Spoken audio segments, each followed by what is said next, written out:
Masquera say Mure Zimbabwe, welcome to our channel Zoom Confessions and Deep Secrets. Kana kiptanka kukuya panino channel, please don't forget to subscribe. Kana chukua garoka subscriber, don't forget to comment and share this video.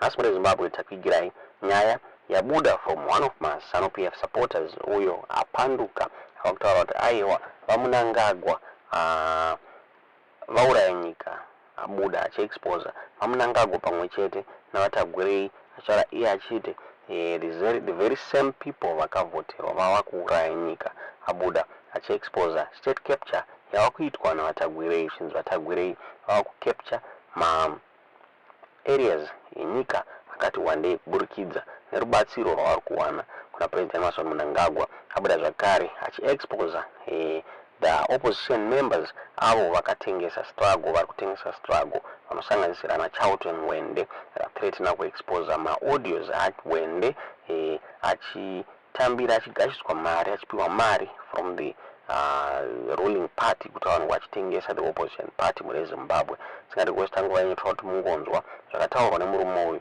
mwamadze zvamuri kufunga pamusoro penyaya iyi mucomment section. Maskera sei vana veZimbabwe. Zita rangu ndinonzi Comrade Nyoka Yemabhunu. Tinokuchingamidzai zvikuru kuzuva rakadai uri musi wokutanga kugore, musi wa1 January. Zuva ratiri kupa zita rekuti igore regudo, irori gore irori. Igore rine chekuita nekusunungurwa kwevana veZimbabwe kubva munhapwa nekushandiswa, kumpunyikidzwa kukodzero dzavo, kubatwa zvakaipa. Izvozvo ndizvo zvatiri kuti zvakufana kuti zvimire vana veZimbabwe vanodhiserva kuva vari free. Pane zvose zvavanofana kunge vachiita.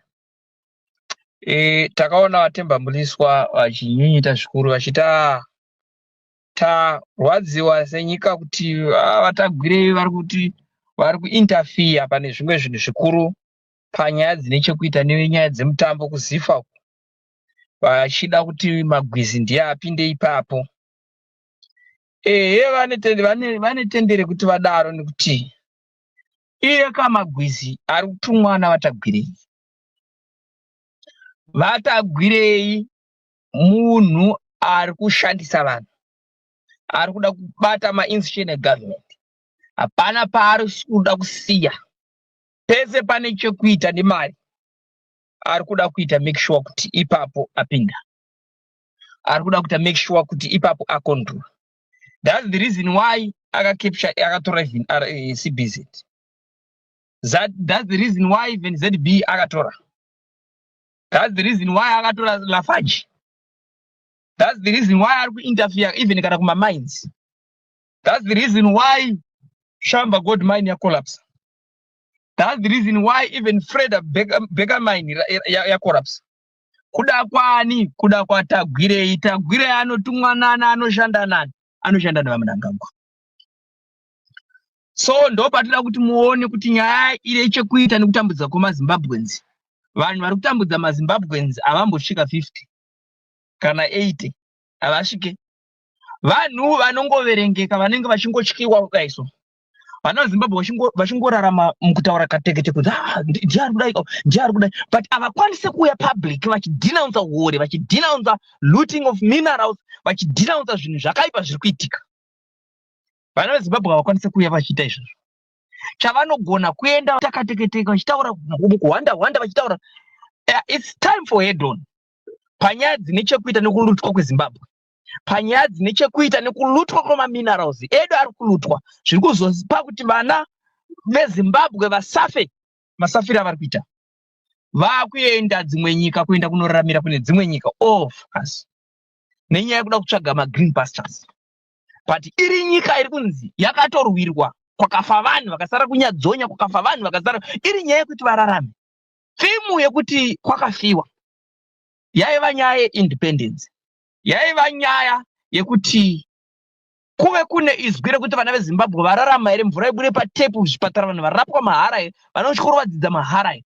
Vana veZimbabwe vataura here nezwi vakasununguka despite kuti you are an opposition member or kuti you are in a party, in a revolutionary party or a ruling party.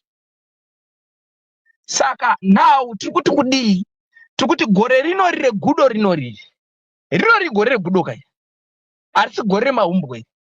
Igore rekuti munhu wese une dzoro rekudefenda constitution of the country. Aufane kupiwa mari kunzi inini ndinoda kutanga ndapiwa mari kuti ndidefende constitution of the country. Kana kuti kune vamwe vari kudefenda constitution of the country obva vakapiwa mari. Some of us isati tina basa renyaya dzekupiwa mari, but you are there to defend the constitution. What you want. Tira kuona vana veZimbabwe vachirarama zvakanaka. Tira kuona vana veZimbabwe vachifara. Tira kuona muzvipatara mine mishonga. Tira kuona vana veZimbabwe vasingambunyikidzwe. Izvozvo ndozvatoda kuti tione kuti izvozvo zvaitwa here. Saka izvozvo tichitaura kudai tinoziva kuti kune vamwe opposition party member vakutumwa naCharlton Hwende vanenge vachitumwa chipiwa mari vachiita tumameeting tusane basa rese mune muchirekodwa zvese zvamuri kuita. We are about to expose you. We are about to expose you. Siyai zvamuri kuita izvozvo zvinhu zvakashata. Saka ndauya chete kuti ndiise message, ndiise audio uri musi wa1 izvozvo kutangisa kudai. Asi manhero ano ndiri kuunza audio ndiri kuexpose vanhu vese veku-opposition party neveku-ruling party vari kuita uri. Ndiri kuvaexpose because our main agenda ndeyekuti tione kuti vana veZimbabwe vasununguka here. Vana veZimbabwe vataura nezwi rimwe chete despite kuti opposition member makadyarirwa divided rule strategy kuti kana uri weZANU-PF ukwanise kuona kuri kudiscussa politics nemunhu we-Triple-C kana we-opposition party amukwanise kuningira.